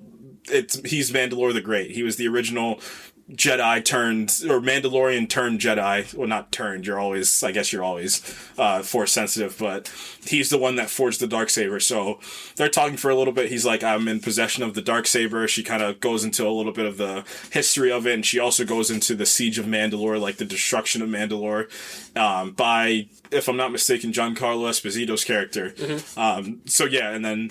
And she also goes, give me that spear. Yeah, so he has the spear that was given to him by Ahsoka in episode 5 of season 2, something like that. Yeah. Seems close enough. Yeah. And then she's just like, you can't have that because... which is funny because I think somebody said, you can have the Darksaber, but I can't have the spear. I thought we couldn't use this as weapons, but I guess because the Darksaber, is sacred or whatever. So yeah, and then Paz Vizsla in passing is just like, that's my ancestor's saber, so I'm going to fight you for it. Give it. Yeah, give it. Let me have it. And then the armorer is like, wait, you can't just give it. You got to fight for it. Right. And then they fight for it, and Din wins. Mm-hmm. And then the armorer is like, all right, well, you get to keep the Darksaber, but, by the way, have you ever taken your helmet off, Din Djarin? He's like, hamana. And she's like, have you, yes or no question, Din Djarin? He's like, yeah. And she's like, well, you're out. You're off the team, Ray. You're out of the group. You're off the team, Ray. She kicks him out of the Mandalorians, but she makes him a nice little shirt out of the Beskar spear for Grogu. Yeah. And that's where he goes. He goes to see Grogu, and then Ahsoka's there. Luke is training Grogu, telling him all about Yoda. He's like, oh, he spoke in riddles like this. You've seen the original Star Wars. And Din gets there to talk to Grogu, and Ahsoka's like, no. I'll bring him the shirt. If he sees you, it's gonna, Jedi attachments, The whole reason Anakin turned to the dark side is what they're preaching to Din Djarin here. And so Ahsoka's like, the Mandalorian. Well, Luke goes, the Mandalorian was here, wasn't he? And Ahsoka's like, yep. And Luke's like, that's gonna be a problem. And Ahsoka's like, yep. But here's the shirt. He gave me this to give to the kid. And Luke's like, I'm doing Return of the Jedi here with this kid. I'm doing Empire Strikes Back here. I'm doing the flips in the thing, and I got the training droid and everything. I don't want to do this. Mm-hmm. And then Grogu's getting real good at doing jumps and flips. He's finally coming into his own as like a true Padawan now. Now he's really trying to get trained. Luke's kind of just doing his feel out right now of like, he knows how powerful Yoda is, and he just found another being which he has never found before. So he's like, this is a good student to start my academy off with, because he reinvigorates all his traumatic memories. Right, so we have a really good jump back to Coruscant. Again, I wish that... So for episode 9, The Rise of Skywalker, there was an original plot. There was an original script, for that movie where I believe they were supposed to go back to Coruscant. That's where that whole end fight that happened on... What planet was that on? Who cares? It was supposed to take place on Coruscant instead of whatever that planet was, which would have been cool. But anytime I see Coruscant, I get excited. Yeah. So Luke basically is like, all right, I'm gonna have to deal with this Mandalorian thing one way or the other. So he basically gives Grogu an ultimatum. Mm-hmm. He has Yoda's lightsaber, and then he has the armor, the Mandalorian chainmail that Din brought for Grogu, and he's like, you can have this, the lightsaber, and continue your path of the Jedi, or you can take this and go back to the Mandalorian. And then the episode ends. And while all this is happening, Din is getting a new spaceship to replace the Razor Crest. Right, so that's the end of episode 5, is Din goes back to Tatooine for a second, and he's just like, hey, you fixed the Razor Crest? She's just like, no. No, but have you ever seen Star Wars Episode 1, The Phantom Menace? And he's just like, it rings a bell, I guess. And she refurbished it. They in tandem with the pit droids refurbish an old Naboo N1 starfighter, which again, it's why Star Wars is so great. It's pulling those little pieces of lore and just throwing. It's what makes prequel lore too. Prequel lore, yeah. And boy, are we the biggest prequel fans. Oh, just you guys just wait until that Obi-Wan show comes out, because you guys know we're doing a prequel review before that show comes out. Yeah. There's no way we're not. So he gets this nice, sleek new silver Naboo starfighter, got a little juice. Yeah. Real fast, yeah. Fennec Shan shows up at the end of the episode. Right, because this is the Book of Boba Fett. To remind everybody that this is a Boba Fett show. And he's like, what's up? And she's like, need some help? And he's like, all right, I'll be there. I'm the Mandalorian, and I'll be there. I just gotta go take care of this. I just gotta go see my son. So he does that, and then he does the stuff with Grogu, and then he comes back, and then he's like, hey, I know characters from my show that can help with this situation. So we go see Timothy Olyphant. And he's like, hey man, remember when I saved you from that giant worm? It's Dune. It's just Dune. And he's like, can I count on your group of villagers to help fight the Pike Syndicate? And Timothy Olyphant's like, well, I am a lonely sheriff who doesn't like drugs being run through my neighborhood, so I'll be there. Yeah. And then Cad Bane shows up. Yeah, so Star Wars fans rejoice in the first live-action appearance of Cad Bane, obviously from the Clone Wars fame. Boba Fett's kind of quasi-mentor. And then he shoots Timothy Olyphant. In case you didn't know, he's a villain. Yeah. He shoots Timothy Olyphant. Right. He's like, don't come around here messing with Pike Syndicate business. Right. And then all this time you're like, is this just it? Like, the Pike Syndicate is just a bunch of nameless goons? Yeah. Yeah. Yeah, and that's it. And in terms of the bigger picture of the show, that's another big disappointment. The villain of this show it was just the mayor? Just the mayor, I guess. And the fish face person from the Pike Syndicate? And they just die at the end. They just get killed at the end. Yeah, so, alright. So we get to the finale after all the Mandalorian stuff happens. Surprise, Boba Fett's still in the show. And he's got his group. He's like, we're probably going to die. And the Mandalorian's like, not while I'm here. Right. So, finale, it's rated at like a 5.0 on IMDb. I think it's better than that. That's a laughably low score. I think that feels more of like a spite score in my opinion. I agree. I think episode 5 and 6 happened, and like I said, People stopped caring about Boba Fett. Yeah, so no matter what that finale looked, I don't care if it was the best piece of Star Wars that we've ever gotten, people were gonna automatically not think this was good because of it. And I think it's a solid finale. I didn't love everything about it, but I think it's a really good entry into kind of ending the story for Boba Fett for the time being a little bit. As much as it could have, kind of given the kind of crazy direction that it all went. Right. Like, we don't really... Like, again, I think this show just lacks a central focus. Yeah. I think that was ultimately the problem. And I have an issue with that, and then the point of the whole thing. Because I told you before we hopped on, what's changed? You know what I mean? Like, a big storytelling... Not... Because rules are meant to be broken. Is he going to become the mayor? Right, yeah. Like, what's the point? Like... Does anything in Star Wars truly change because spice stops flowing on Tatooine? You know what I mean? Like, if you give me any piece of Star Wars, like, let's just take The Mandalorian Season 2, for example. The whole thing, Grogu's, like, the Jedi Temple is being built. Like, Luke's finally found his first student. Like, that's essential to, like, the new age of Star Wars, or the new plot that's kind of flowing. Boba Fett, for the time being, taking over Tatooine does not change everything feels the same. Nothing feels different right now. And that would have been fine, because we've seen talking about the Marvel shows, we've seen self-contained, kind of separate from the major picture stories work. Falcon and the Winter Soldier did this. It was a self-contained story about Sam becoming his own as Captain America. They could have done this with Boba Fett if they didn't jump so deep into the Mandalorian thing. Right.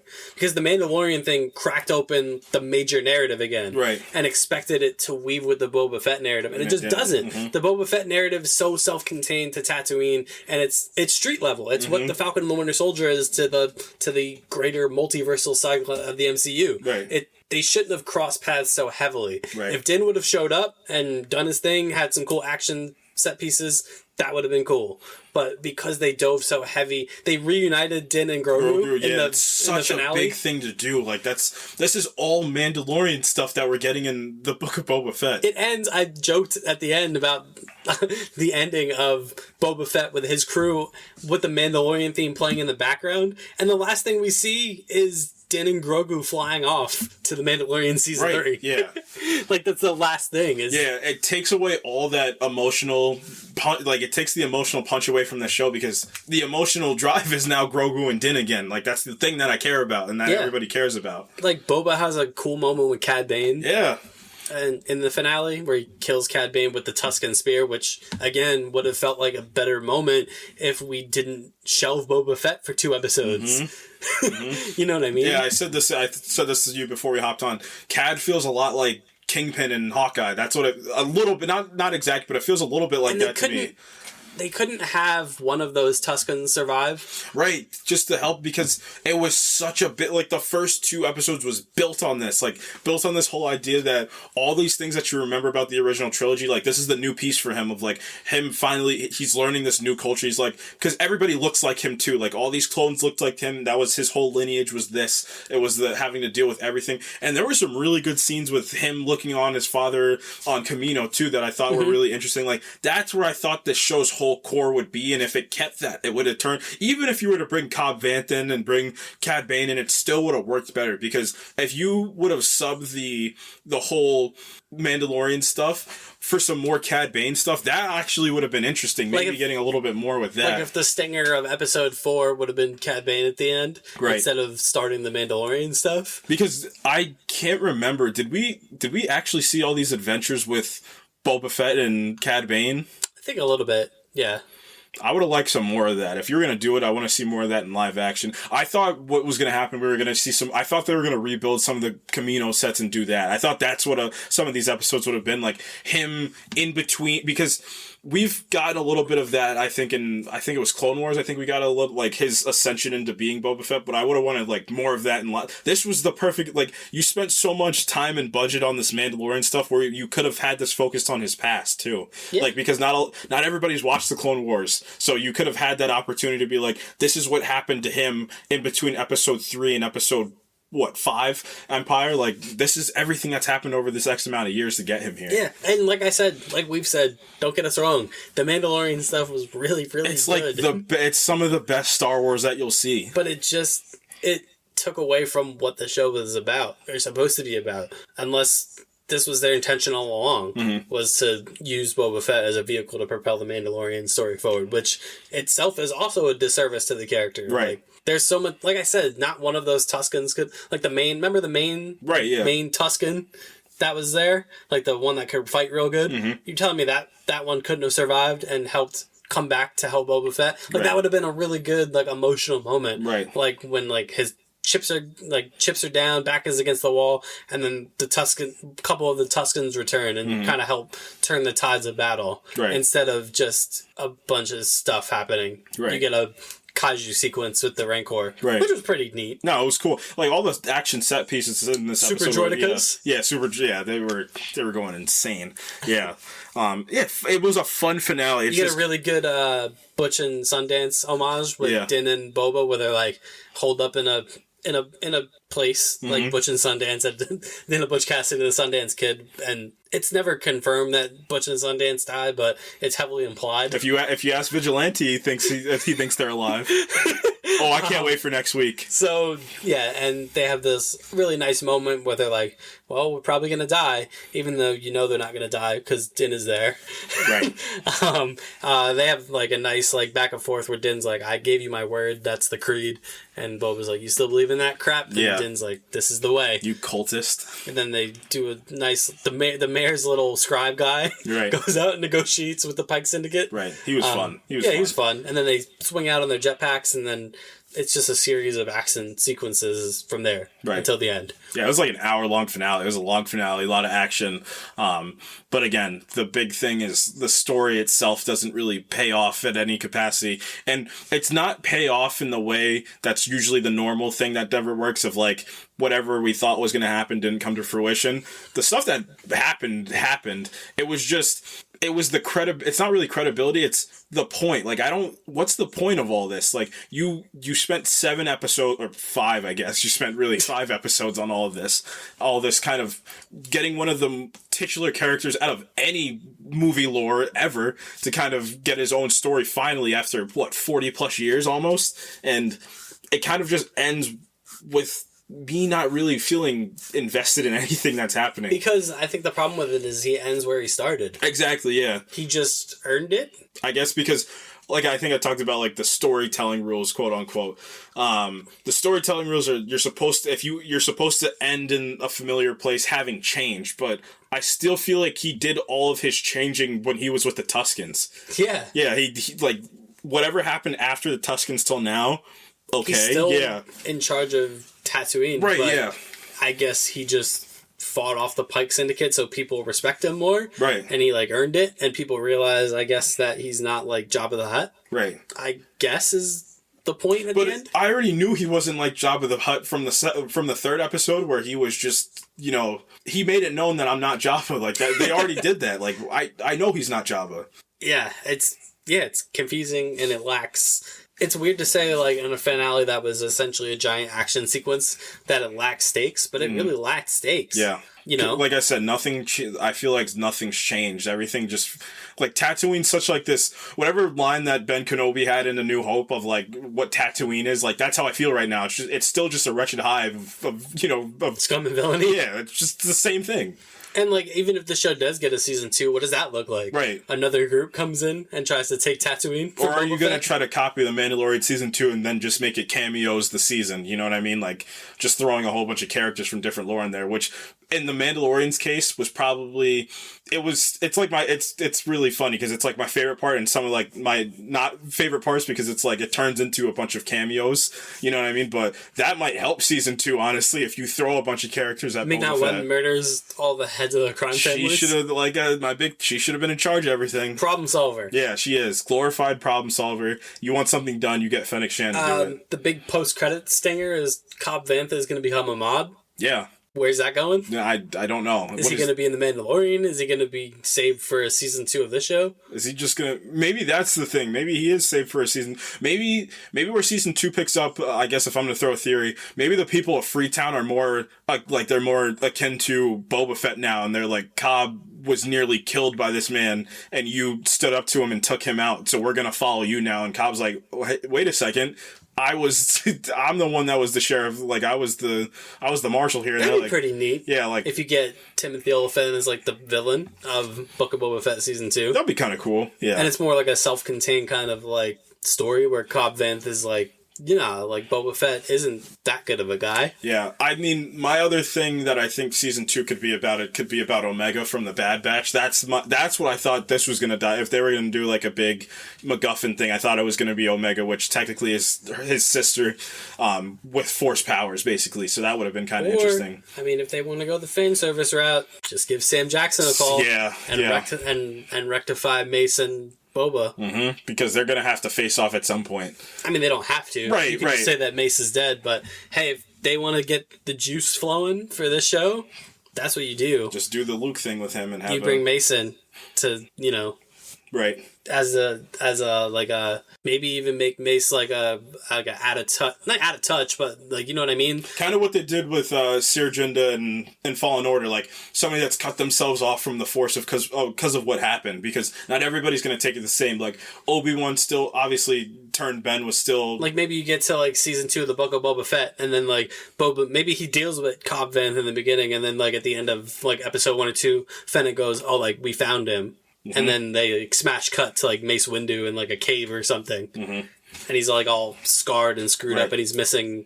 But Anakin take his arm off. Yeah, his arm. Yeah. So like, you know, maybe they do that, and then maybe you have like you can go one of two ways from there. You can have Boba go after Mace like on a revenge mission, or you have them kind of reluctant team, or you have them kind of like bury the hatchet. Yeah. Kind of in the vein of Obi-Wan and Maul from Rebels, where like they fought at the end, but it was more like Obi-Wan kind of them coming to terms with each other. They did the "It's okay" scene from Good Will Hunting. Pretty much. And then because Maul says something to Obi-Wan about like you have to like stop in more than words, you have to stop Sidious. Right. And you have to like protect the child that you're protecting, because he's going to actually save us all. Right. And like they have like their closure. Right. I think honestly, if you want to do Book of Boba Fett season 2, you have closure with Mace Windu. Right. Because you could easily, anyone can survive anything in Star Wars. Yeah. Like him getting his arm chopped off and getting thrown out a window doesn't mean anything. For a Jedi, no. Especially Mace. Like, right, because he was one of the most powerful ones that they've seen. So. Yeah, so I don't know. That would be cool. I don't know if there is a plan for season 2, but I imagine, you know, with how Favreau and Filoni look at things, nothing's off the table with them. I mean, they brought Ahsoka into The Mandalorian when they didn't necessarily have to. Right, yeah. So, and prompted her own show and got one of the bigger actresses in the world to do it too. So exactly. So, they have some pull. There's some pull that they can get. So, like I said, all in all, if I had this, like I said, one word to describe it, uneven. Mm-hmm. It's a shame because any interview you ever see with Tamara Morrison, he's so giddy and so passionate about it. Yeah. Like, he loves the character and he loves the lore and he loves Star Wars. And I just feel, again, the Mandalorian stuff was great, but it just did that Boba Fett story such a disservice. Right. And like looking at like me personally, I mean, knowing me, like I like to look at like the bigger picture of like production wise and like kind of like where we were as people and like how Boba Fett was viewed, like in such little screen time, becoming one of those truly like menacing characters in all of fiction. Boba Fett was one of like the coolest characters that you can find anywhere. And he did it in what did he have, like 6 minutes of screen time in 3 movies, something like that? Like, it's incredible. And then getting the payoff kind of in the prequel trilogy with finally getting his origin story basically with Jango Fett and Kamino and the death of Jango Fett by Mace Windu. And then kind of having this be the temporary payoff for it doesn't feel complete. That's what it feels like, and it feels not that, like you said earlier, not like it's unearned, but that it just doesn't feel like it just doesn't feel like it means anything. Yeah, like nothing changed for him. Because, like you said, all his character growth basically happened when he was with the Tusken Raiders. Right. Like, his moral compass was already kind of established. Right. Yeah, that he wasn't just like Cad Bane said, like you said, if they wouldn't have taken those 2 episodes to do the Mandalorian season 2.5 and had that been focused more with Cad Bane and about the past of what happened between the two of them itself, that line where he talked about his father like being a killer and it's in your blood would have felt better, because now I'm like, oh, we already know this, like we already dealt with this with the Tuskens, like he is a killer, we know. Yeah. Oh, that's fine. You're a bounty hunter. Even Boba says, like, I'm done working for idiots who are going to get me killed. We're like, yeah, we know. Right. You haven't worked for anybody since you fell into the Sarlacc. Right. Yeah, I don't know. I do hope they have a season 2, and I hope it has a little more direction. Mm-hmm. Like I said, the Mace Windu thing would be really cool. Right. I think that story writes itself, and I think, you know, Favreau and Filoni are in the business of people pleasing, and they're well aware that this show probably isn't being received terribly well, apart from the Mandalorian stuff. So maybe they take another crack at it. I'd like to see it. You know, Tamara Morrison is down for anything, so it'd be cool. And I think he's even hinted that he would like to see Boba square off with Mace again. Yeah. So I think they're gonna take whatever didn't work for this season and kind of adjust and get to more of like a bigger Star Wars realm, dealing with a bigger Star Wars character, in my opinion. And like you said, have him kind of go up against Mace, or just have Samuel L. Jackson be the other main character of season 2, I think would not. Before, if you asked me that, I would have said it's too much. But now, where this season ended off, I think it's probably best for them to kind of get the love invigorated back for Boba Fett, because I think some people might have lost some love for Boba Fett after this season, after this series came out too. Yeah, that's what everyone wants to see. Like that's the unsolved resolution for that character, is he never got to. I mean, you saw there was a little bit of it in Clone Wars where he's kind of pursuing Mace, but it's still unresolved because Mace is presumably killed by Anakin. Right. So all the stuff, like, you never got the sense that he ever wanted to ascend to the throne of Jabba's empire. Like, he just did it just because he could. Right. But, like, what was his motivation for even doing that? You don't know. Yeah, because I remember watching the end of The Mandalorian season 2, and he shot Bib Fortuna, and he's on the throne. I'm like, interesting choice. Yeah. I thought of, like, and you know, you think it's going to be like a Godfather, like Sopranos, like, where he's, like, kind of manipulating, like, the criminal underworld because I think it's not a bad idea to make him a good guy, but I think it would have been better to keep him in that moral gray area. Where you're like, I don't know what this means. Right. But by the end of this show, he's firmly established as a good guy, as a hero.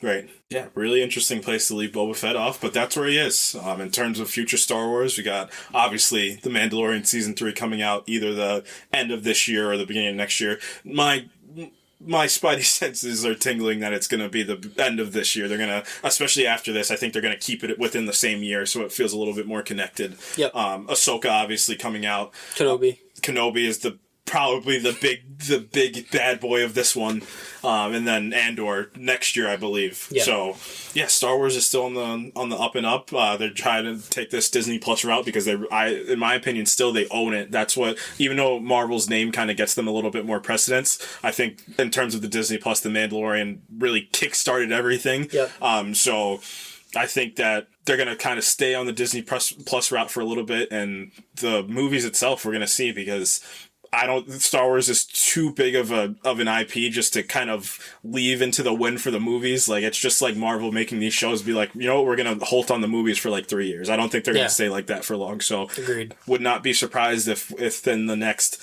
6 months we get a director announcement, and maybe even for the shareholders meeting next fall, they might do the big Star Wars announcement. This is going to be our new trilogy. This is going to be our director, our writers, and all that good stuff. So, yeah, Star Wars is still cool. Yeah.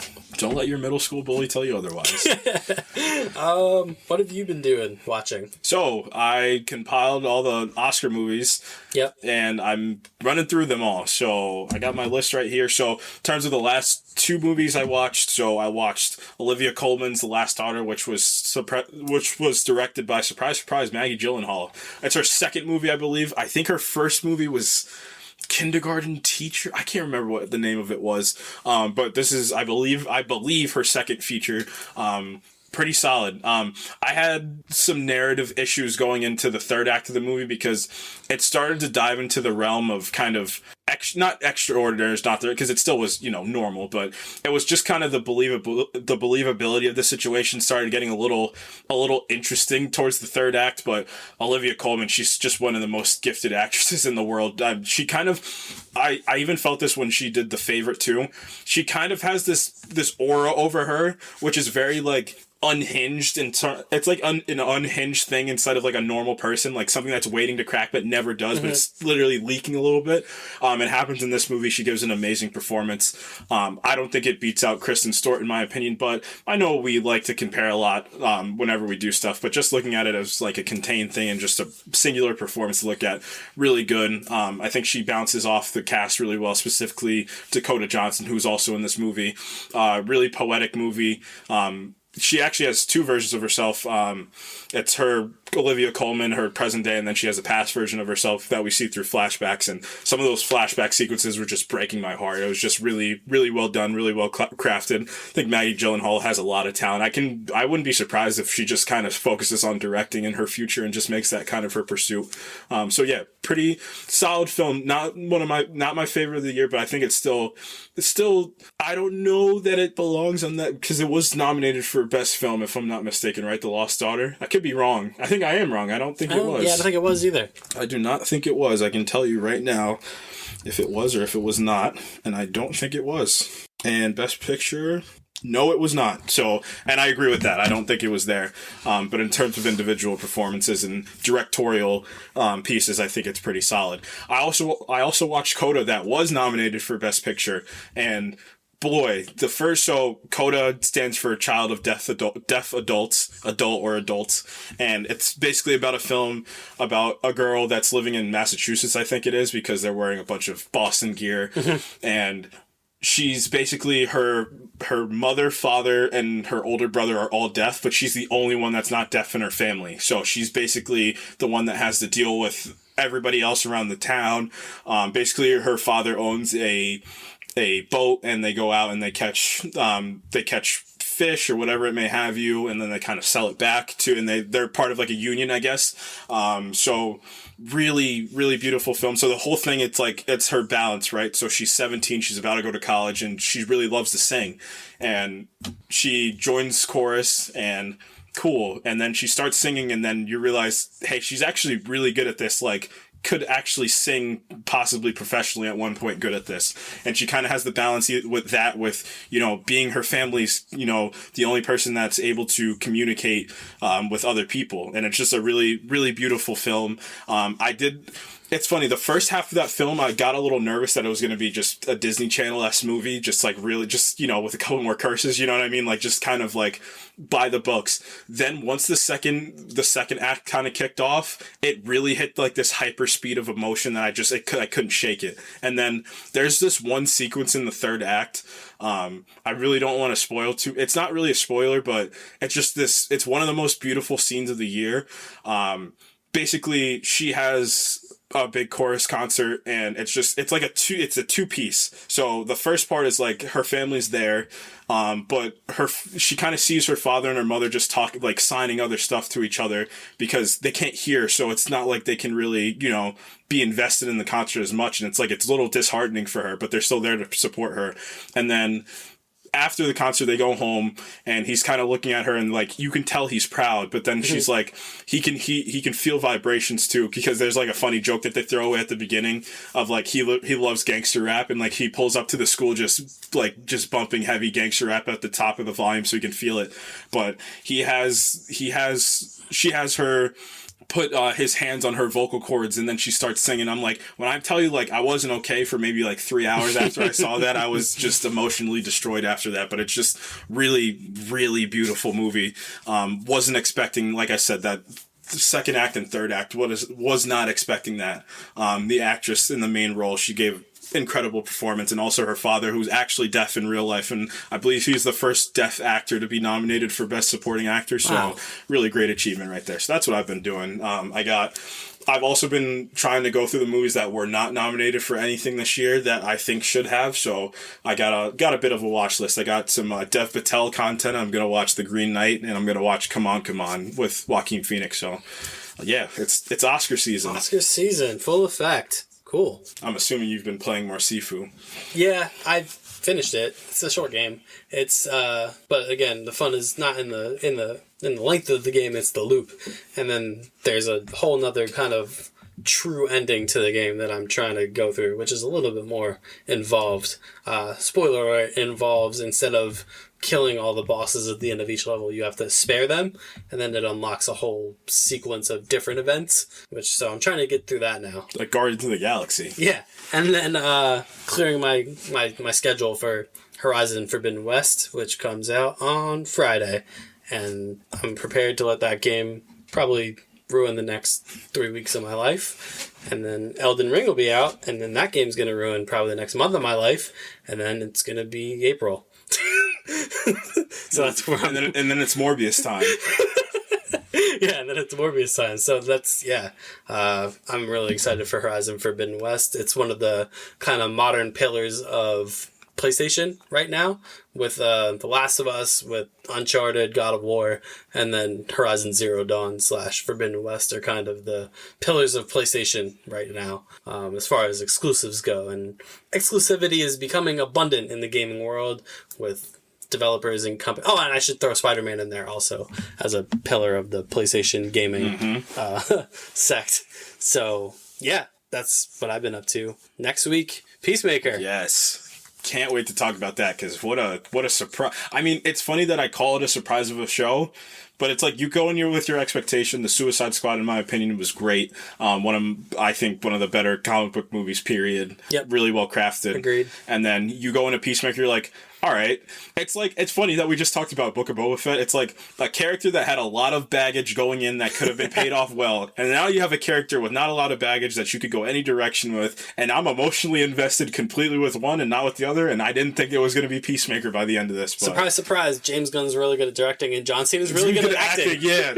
And John Cena gave a really good performance in that show. So by 2 days from now, we're going to see the finale of this, and then next week we're going to... The only episode that wasn't pre-screened for people. Which I think there's one of two things. I think they're saving some of the bigger surprises, and I think there's going to be something big that's going to come out of this for the overall DC lore, because I wouldn't be surprised if, like we said, and we're probably going to talk about it next week, if James Gunn might not get a little bit more DC stuff to do, because presumably when he's done with Guardians of the Galaxy, he might say, I'm going to jump over, he's going to pull a Jack Kirby and go over to DC for a little bit.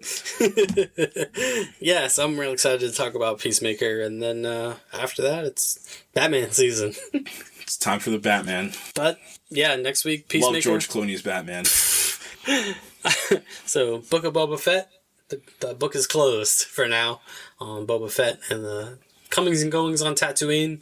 And next week is Peacemaker, and that's it. So you can follow us on Twitter at ProjectINF_pod. You can follow us on Facebook, like us on there. Listen to the podcast on Apple, Spotify, Amazon, wherever you get your podcasts. Listen to us, give us a download, leave a nice review, and you can follow us on Instagram at the Project Infinite Pod. Thank you. Anything else? Give me Ben Affleck as Daredevil. Give me Blade. Give me Vin Diesel as Black Bolt. Give me Miles Teller as... I'm just going through my Illuminati list for this Doctor Strange movie. Just an all-time... You know what? Just cameos, period. Give me Michael Chiklis. Yeah, give me Michael Chiklis as the Thing.